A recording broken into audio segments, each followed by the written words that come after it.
Damai sejahtera Allah yang melampaui segala akal, kiranya memelihara hati dan pikiran saudara di dalam Kristus Yesus Tuhan kita. Amin. Shalom.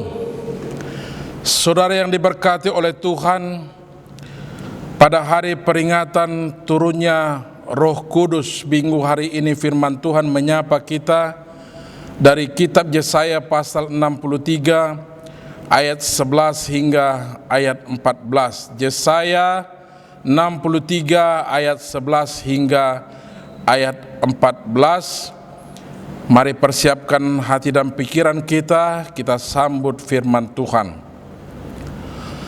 Lalu teringatlah mereka kepada zaman dahulu kala, zaman Musa hambanya itu. Di manakah dia yang membawa mereka naik dari laut bersama-sama dengan penggembala kambing dombanya? Di manakah dia yang menaruh Roh Kudusnya dalam hati mereka, yang dengan tangannya yang agung menyertai Musa di sebelah kanan, yang membelah air di depan mereka untuk membuat nama abadi baginya, yang menuntun mereka melintasi samudra raya seperti kuda melintasi padang gurun. Mereka tidak pernah tersandung seperti ternak yang turun ke dalam lembah. Roh Tuhan membawa mereka ke dalam perhentian. Demikianlah engkau memimpin umatmu untuk membuat nama yang agung bagimu. Demikian firman Tuhan.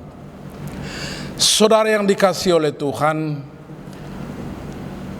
pada minggu peringatan turunnya Roh Kudus hari ini, firman Tuhan menyapa kita dengan tema Roh yang memimpin.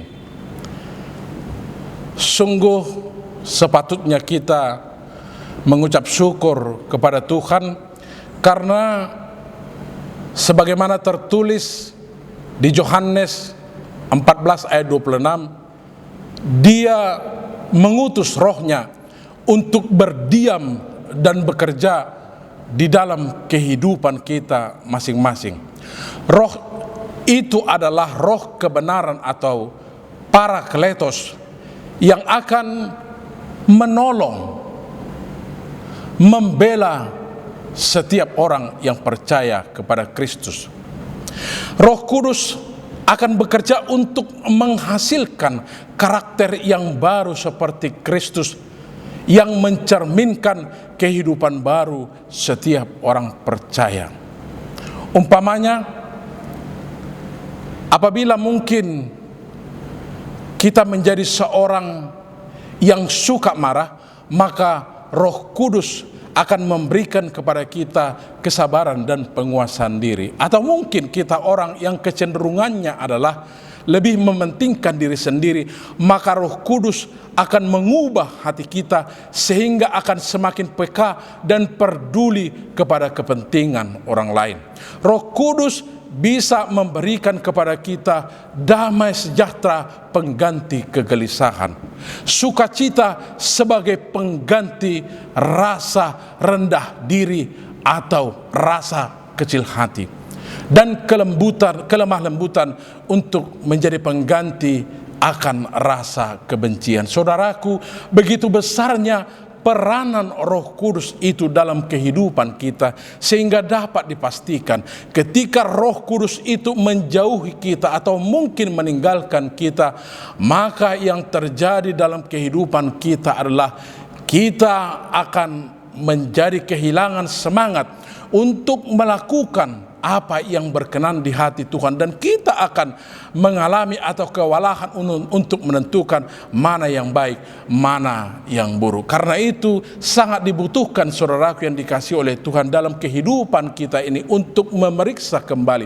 apakah kita tetap konsisten untuk memelihara persekutuan kita dengan Allah di dalam Rohnya. Saudara yang dikasihi oleh Tuhan, ada sepasang suami istri yang sedang menikmati sarapan paginya di satu perumahan. Setahu bagaimana sang istri mengarahkan pandangannya ke tetangga sebelah melalui jendela kaca. Setelah melihat di sebelah ada seorang wanita yang sedang menjemur kain, lantas dia ngomel kepada suaminya karena dia melihat bahwa jemuran itu, kain-kain yang dijemuran itu masih kotor, tapi kenapa harus dijemur? Maka dia ngomel kepada suaminya dengan mengatakan, saya heran, wanita macam apa itu? Nyuci aja tidak becus. Apakah saya harus pergi ke sana untuk mengingatkan dia, memberi contoh bagaimana cara mencuci yang baik, atau mengajari dia kira-kira deterjen apa yang baik untuk membuat pakaian menjadi bersih dan cemerlang? Suaminya sejenak memalingkan pandangannya melihat tetangga sebelah, tapi selanjutnya dia meneruskan sarapannya tanpa memberi komentar apapun. Hal itu berlangsung lebih kurang sampai 1 minggu, hingga pada suatu saat ketika mereka sarapan pagi di tempat yang sama, istrinya kembali memalingkan wajahnya ke tempat jemuran yang biasa dia lihat, dan dia sangat sungguh terkejut karena dia melihat jemuran itu, kain yang dijemur di sana semuanya begitu bersih dan begitu cemerlang. Saking terkejutnya dia bertanya kepada suaminya, "Pak, heran, kenapa bisa begitu? Bagaimana caranya pakaian yang dijemur bisa sebegitu bersih dan cemerlangnya?" Suaminya dengan tersenyum dan dengan suara yang sangat lembut berkata kepada istrinya, "Sayang, aku tadi bangun sangat pagi-pagi sekali, dan kemudian saya membersihkan kaca jendela kita. Sesungguhnya bukan jemuran itu yang tidak bersih, tetapi jendela kaca kita lah yang tidak bersih." Saudaraku yang dikasihi oleh Tuhan, ketika di dalam hati kita yang adalah ucapan syukur atas semua kebaikan Allah, maka hidup ini akan menjadi indah. Life is beauty. Tetapi ketika kesadaran kita akan segala kebaikan yang Tuhan berikan kepada kita sudah semakin menipis, dan kita tidak mengizinkan Roh Kudus untuk menguasai hati dan pikiran kita di dalam bertindak, maka yang ada dalam benak kita ini adalah pikiran-pikiran yang negatif atau negative thinking. Kita akan ada kecenderungan untuk menyalahkan orang lain, sekalipun sesungguhnya kesalahan itu ada di dalam pihak kita. Karena itu saudaraku yang dikasihi oleh Tuhan, ketika hal itu terjadi di dalam diri kita, yang seharusnya kita lakukan adalah mari kembali mengenang segala kebaikan-kebaikan yang Tuhan sudah lakukan dalam kehidupan kita.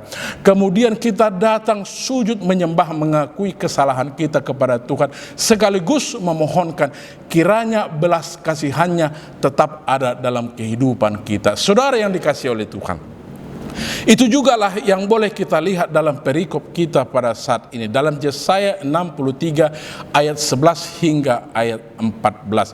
Di ayat 10 sebelum perikop ini dikatakan bahwa bangsa Israel telah memberontak kepada Allah dan mendukakan Roh Kudus. Allah telah melakukan hal yang terbaik dalam kehidupan bangsa Israel, tetapi sebagai jawabannya, sebagai responnya, justru yang datang dari bangsa Israel itu sendiri adalah pengkhianatan. Dan tidak sampai di situ, mereka juga tidak segan-segan untuk menyembah kepada Baal. Itu sebabnya bangsa Israel harus dihukum oleh Allah dan terbuang ke dalam pembuangan Babel. Tapi setelah bangsa Israel menyadari apa yang sudah mereka lakukan, mereka mencoba untuk belajar dari sejarah. Mereka mengenang kembali apa yang pernah terjadi kepada nenek moyang mereka, seperti yang tertuang dalam Mazmur 78 ayat 40. Di sana dikatakan berapa kali nenek moyang mereka telah memberontak kepada Allah di padang gurun dan menyakiti hati Allah di padang belantara. Tetapi setelah mereka kemudian menyadari segala kesalahan itu dan mau sujud di hadapan Tuhan, maka belas kasihan Allah tergerak dan kembali mau menuntun bangsa Israel di tengah-tengah perjalanannya. Sekarang juga bangsa Israel yang sedang mengalami penderitaan karena mengalami hukuman daripada Tuhan itu sendiri. Setelah mereka menyadari, di ayat 11 dikatakan di sana, lalu teringatlah mereka kepada zaman dahulu kala, zaman Musa hambanya itu. Di manakah dia yang telah menaruh Roh Kudusnya di hati mereka? Di manakah Dia yang telah menyertai Musa sehingga lautan terbelah dua? Di manakah Dia yang telah menuntun mereka ketika melintasi samudra raya seperti kuda melintasi padang gurun? Di manakah Dia yang menyertai mereka sehingga mereka tidak pernah tersandung seperti ternak yang turun ke dalam lembah? Roh Tuhan membawa mereka ke tempat perhentian. Saudaraku yang dikasihi oleh Tuhan, paling tidak ada 3 hal yang mau kita pelajari dari perikop khotbah kita hari ini. Yang pertama adalah dengan tuntunan Roh Kudus kita dimampukan untuk melewati segala macam rintangan yang bagaimanapun dalam kehidupan kita. Sebagaimana Tuhan Yesus mengutus murid-muridnya ketika harus melakukan amanat agung, Tuhan Yesus tidak pernah menjanjikan bahwa murid-murid tidak akan pernah mengalami kesulitan atau tantangan di dalam penginjilan itu. Tetapi yang Tuhan Yesus janjikan adalah bahwa Dia akan menyertai murid-murid sampai akhir zaman. Saudaraku, Roh Tuhan yang menuntun, menyertai murid-murid untuk memberitakan Injil hingga sampai ke ujung dunia, sampai kepada kita sehingga kita memahami atau mengerti tentang Injil itu sendiri. Itu jugalah Roh yang menyertai bangsa Israel keluar dari perbudakan Mesir untuk menuju sampai di tanah Kanaan. Persoalan, tantangan tidak tanggung-tanggung, saudaraku yang dikasihi oleh Tuhan. Ketika mereka keluar dari Mesir, bangsa Mesir melalui para tentara serdadu-serdadunya mengejar dari belakang. Di depan samudra raya sedang menghadang. Setelah Tuhan dengan kuat kuasanya membebaskan melewati samudra raya itu, maka di depan sudah terhempang padang gurun yang begitu luas, yang begitu sangat mencekam dan mengancam.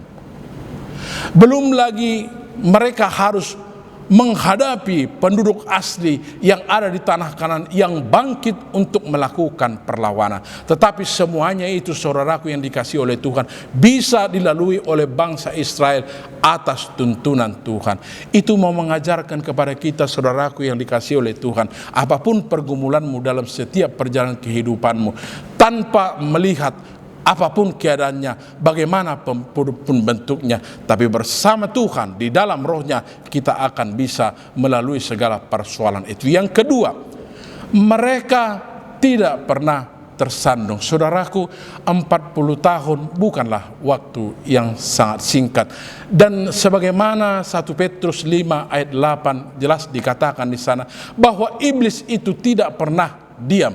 Dia akan berjalan-jalan seperti singa yang mengaum-ngaum untuk mencari siapa yang bisa ditelannya. Bangsa Israel juga di dalam perjalanannya sebenarnya banyak hal yang bisa membuat mereka tersandung. Tetapi atas tuntunan Tuhan, atas Roh Allah yang ada bersama-sama dengan mereka, mereka bisa diselamatkan dan sampai mereka di tanah Kanaan. Saudaraku, iblis yang tidak tinggal diam itu bisa juga memakai apa yang Tuhan berikan kepada kita menjadi membuat kita tersandung. Kekayaan,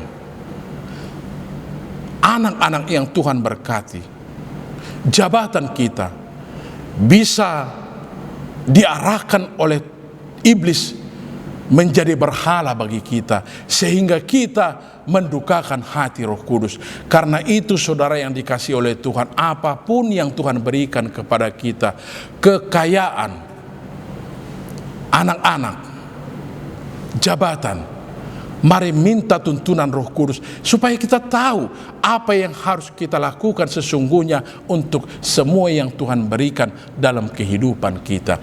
Dan yang ketiga, saudaraku yang dikasihi oleh Tuhan, atas tuntunan Tuhan kita akan dibawa sampai kepada tempat perhentian. Saudaraku, sebagai orang percaya, tidaklah kita berjalan begitu saja, tetapi ada satu tujuan yang pasti, ada satu destiny yang harus kita capai. Sama seperti bangsa Israel yang harus keluar dari Mesir, tujuan Mereka adalah tanah Kanaan. Tanah Kanaan adalah tempat perhentian mereka, tanah yang melimpah susu dan madunya, yang akan bisa mereka nikmati, mendatangkan sukacita dan damai sejahtera. Kita juga punya perhentian, yaitu surga yang kekal. Itulah perhentian kita yang abadi. Tetapi sebelum perhentian itu, ada perhentian kita di dunia ini. Sebagaimana doa kita, doa yang diajarkan Tuhan Yesus kepada kita, jadilah kehendakmu di bumi seperti di surga. Kehendak Allah adalah sebagaimana Yeremia 29 ayat 11. Rancangan Allah adalah rancangan damai sejahtera. Kehendak Allah, rancangan Allah adalah rancangan damai sejahtera. Karena itu di dalam iman percaya kita bukan saja akan mendapatkan damai sejahtera di surga, tetapi di dunia ini juga kita akan mendapatkan damai sejahtera ketika kita mau setia kepada Dia. Saudaraku yang dikasihi oleh Tuhan, pada ayat yang terakhir firman itu mengatakan, demikianlah engkau memimpin umatmu untuk membuat nama yang agung bagimu. Saudaraku yang dikasihi oleh Tuhan, ternyata Tuhan itu punya cara tersendiri untuk memimpin umatnya. Tuhan itu sendiri yang langsung memimpin umatnya untuk membuat yang terbaik di dalam kehidupannya. Itu mengajarkan kepada kita, tidak ada sedikit pun kesempatan atau ruang bagi kita untuk bermegah, untuk membanggakan diri, untuk mengagungkan diri atas setiap keberhasilan kita. Karena keagungan itu hanya milik Tuhan semata. Karena itu saudaraku yang dikasihi oleh Tuhan, firman Tuhan jelas mengatakan kepada kita di sini, Dia punya cara tersendiri untuk melakukan yang terbaik dalam kehidupan kita. Dia telah mengutus Roh-Nya yang kudus untuk menyertai kita, dan melalui penyertaan Roh Kudus itu kita akan dimampukan untuk melewati setiap rentangan. Kita tidak akan pernah tersandung, dan kita akan sampai di dalam atau ke tempat perhentian kita. Tunggu apalagi saudaraku? Apa kira-kira yang menjadi bebanmu? Apa kira-kira yang menjadi pergumulan dalam kehidupanmu? Mungkin persoalan pekerjaan, mungkin persoalan ekonomi, karena situasi yang sedang kita hadapi ini memang benar. Berbeda situasi yang kita alami ini dengan peristiwa yang pernah terjadi kita alami tahun 1998. Pada waktu itu juga memang krisis ekonomi terjadi di negara kita ini. Inflasi melambung tinggi. Banyak yang harus kehilangan pekerjaan, tapi masih ada solusinya. Ada banyak orang yang harus pulang kampung, dan di sana mereka bisa kembali untuk mendapatkan pekerjaan dengan bercocok tanam. Tapi sekarang kemana kita harus pergi? Karena kalau kita pulang ke desa pun, orang desa pasti akan menolak kita. Atau mungkin persoalan yang kita hadapi adalah persoalan keluarga, anak, suami, istri, orang tua, mertua, menantu, atau apakah itu? Atau mungkin karena sakit penyakit yang sedang kita alami sekarang ini. Atau mungkin antara hubungan kita dengan sesama ada permasalahan. Jangan pernah memusingkan persoalan itu. Jangan pernah paksakan dirimu untuk menyelesaikan persoalan-persoalan yang sedang kamu hadapi. Datanglah kepada Tuhan, karena jawabannya ada di dalam Roh Tuhan yang mau menuntun engkau untuk keluar dari setiap permasalahan tersebut. Karena itu saudaraku yang dikasihi oleh Tuhan, mungkin juga pergumulan yang kita hadapi sekarang sama seperti yang sedang dipergumulkan kebanyakan orang di dunia ini. Mungkin kesiapan kita kurang untuk menghadapi yang dinamakan dengan new normal dan segala regulasinya. Mungkin kita kurang terbiasa dengan protap yang harus dilakukan sekarang. Tidak pernah seperti itu kita alami sebelumnya. Atau mungkin ada rasa risih bagi kita, tidak biasa rajin untuk mencuci tangan, sekalipun kita tahu bahwa bersih itu adalah sehat. Kita rasanya kurang nyaman untuk memakai masker, karena masker itu seakan mengganggu kita untuk bernapas, padahal sesungguhnya masker itu justru menjaga kita dari penularan virus corona itu melalui droplet yang akan kena dalam kehidupan kita. Atau mungkin saja seperti yang pernah dicetuskan oleh teman-teman, hirana sumarada nama hitan waingon. Sepertinya kita tidak nyaman lagi, yang selama ini ketika kita bertemu maka kita harus bersalaman dengan begitu eratnya. Bahkan ada yang cipika-cipiki, cium pipi kanan dan cium pipi kiri. Tapi sekarang yang ada hanyalah SSJJ, salam sehat jaga jarak. Atau mungkin yang dilakukan adalah SPS, salam pakai siku. Ini rasanya kurang lazim bagi kehidupan kita, saudaraku, sehingga kita rasanya kurang nyaman. Tapi jangan pernah untuk memaksakan dirimu menolak semua keadaan yang sedang kita alami. Saudaraku, di sepanjang perjalanan hidup ini akan ada sesuatu yang baru, akan ada perubahan-perubahan di dalam kehidupan kita. Tapi satu yang pasti, kasih setia Tuhan tidak akan pernah berubah dalam kehidupan kita. Karena itu, saudaraku yang dikasihi oleh Tuhan, pada minggu peringatan turunnya Roh Kudus pada hari ini, firman Tuhan mau mengajak kita, sambutlah Roh Kudus dalam kehidupanmu yang bertindak sebagai penyerta, maka hidupmu akan penuh dengan damai sejahtera. Amin. Kita berdoa. Kami bersyukur kepadamu ya Tuhan, karena kami sungguh dapat merasakan kebaikan-kebaikan Tuhan dalam kehidupan kami. Sesungguhnya di dalam perjalanan kehidupan kami bisa seperti bangsa Israel, baik di zaman Musa maupun di zamannya Yesaya. Atas semua kebaikan yang sudah Tuhan lakukan, sungguh yang datang dari kami adalah pengkhianatan, dan bahkan kami sering membuat apa yang Tuhan berikan kepada kami menjadi baal, menjadi hal yang menduakan Tuhan. Karena itu terima kasih untuk firman ini. Kami belajar dari bangsa Israel yang mengalami penghukuman, kemudian di dalam kesadarannya berusaha untuk mengenang kembali semua kebaikan Tuhan, dan selanjutnya memohon belas kasihan-Mu supaya Engkau tetap mengingat kebaikan-Mu, supaya Engkau tetap setia di dalam perjalanan kehidupan kami. Terima kasih Bapa di surga, kiranya firman ini menguatkan kami, sehingga dengan hati yang sangat terbuka kami menyambut Roh Kudus-Mu yang akan menuntun kami, yang bekerja di dalam kehidupan kami untuk membentuk satu karakter yang menjadi serupa dengan Engkau, sehingga hidup kami penuh dengan kasih, sukacita, damai, sejahtera. Bapa di surga, terima kasih untuk semua kebaikan yang boleh kami terima hingga saat ini. Karena itu Bapa, kami berdoa ke hadirat-Mu untuk semua kebaikan-kebaikan Tuhan yang boleh Tuhan sampaikan kepada saudara-saudara kami yang menikmati panjang umur, ulang tahun kelahiran maupun pernikahan.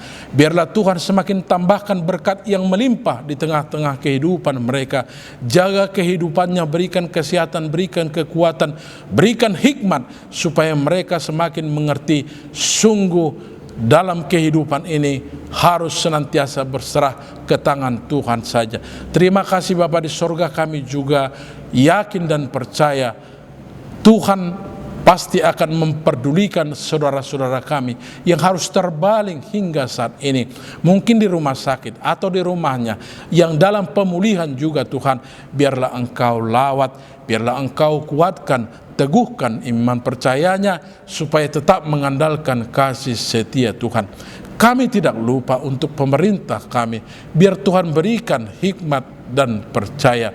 Sebentar Tuhan, negeri kami mengikuti arahan-arahan pemimpin yang ada di dunia ini akan memberlakukan new normal di negara kami ini. biarlah keputusan ini merupakan keputusan yang terbaik buat kami, dan biarlah kami semua masyarakat Indonesia mengerti apakah yang menjadi tujuan daripada semuanya ini. Kuatkan pimpinan kami Tuhan, supaya selalu memberikan keputusan yang terbaik di dalam negara kami. Bapa yang di sorga, kami juga berdoa untuk saudara-saudara kami yang hingga saat ini masih berjuang di gugus depan untuk melawan virus yang sedang melanda negeri kami, dan juga saudara-saudara kami yang juga berusaha hingga saat ini untuk menemukan vaksin yang bisa mengalahkan virus ini. Biarlah seluruh keinginan kami Tuhan bisa terkabul atas izin Tuhan, supaya kami tidak lagi dilanda ketakutan, tetapi kami boleh melangsungkan perjalanan hidup kami dengan penuh sukacita yang daripada Tuhan. Terima kasih Bapa di sorga. Inilah doa permohonan kami yang kami alaskan di dalam nama anak-Mu Tuhan Yesus Kristus Juru Selamat kami. Amin.